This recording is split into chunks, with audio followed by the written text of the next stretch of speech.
Have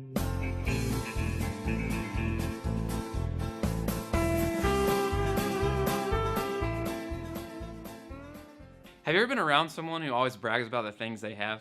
This can be kind of annoying, right? The kind of person is said to have pride, which simply means they think highly of themselves. Now, this isn't a bad thing until you start boasting about it to others. Hey, boy, how about them apples? Apples? What are you talking about? My apples. You know, I just bought me a filly with that money I got from the train robbery me and the boys did last week. Philly? Oh, sorry, Urban Cowboy, a horse. Well, I basically stole it from the guy. I gave him a few bucks for his troubles. So in the end, Trick wins. Wow, that's awesome. It is awesome because Trick is awesome. Hey, why don't you come join our crew? I don't think so. Well, it's your loss. Me and my crew eat like kings every single night and always get what we want.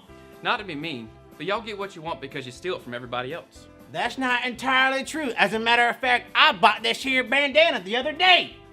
Hey, have you seen Rooster around here lately? I can't seem to find the scoundrel.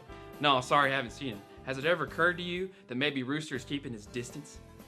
Rooster? No. He's always looked up to me and wanted to be part of my crew. With the way we live, who wouldn't? Well, Rooster's been on the fence about your whole crew. Really? Yeah, maybe it's something to do with how prideful you are. Me? Prideful? That doesn't sound anything like me. Everyone really likes listening to my stories about everything I have and how much of it I do have. Well, in the Bible, there was a king named Nebuchadnezzar. That was in the book of Daniel. Nebuchadnezzar was a very powerful, prideful king who thought he was the best king that ever was. The book of Daniel records the king having two separate dreams that had to be interpreted. That's where Daniel comes in. In one of those dreams, there was a warning to the king to humble himself and recognize that power, wealth, and influence were from God, not his own making. Nebuchadnezzar did not listen to the warning of the dream, so God judged him as the dream had declared. God had warned Nebuchadnezzar that he had been very patient with him, but finally the prediction came true. All the things that he was so proud of were taken away. He was used to living in a grand palace, but now he had no shelter over his head and had to eat grass like the goats and cows. For 7 years, the great king Nebuchadnezzar lived out in the wilderness like an animal. He lost his mind. He became crazy.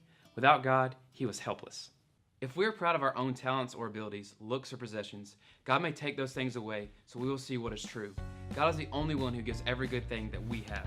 So you're saying everything I have ain't because I earned it? It's all because God has given it to me? That's right. Without God, we're helpless. We should never brag about what we have accomplished. The only thing we should brag about is what we know of the Lord. Well, I guess I do brag a little bit. Hey, you! You think I brag? Hey!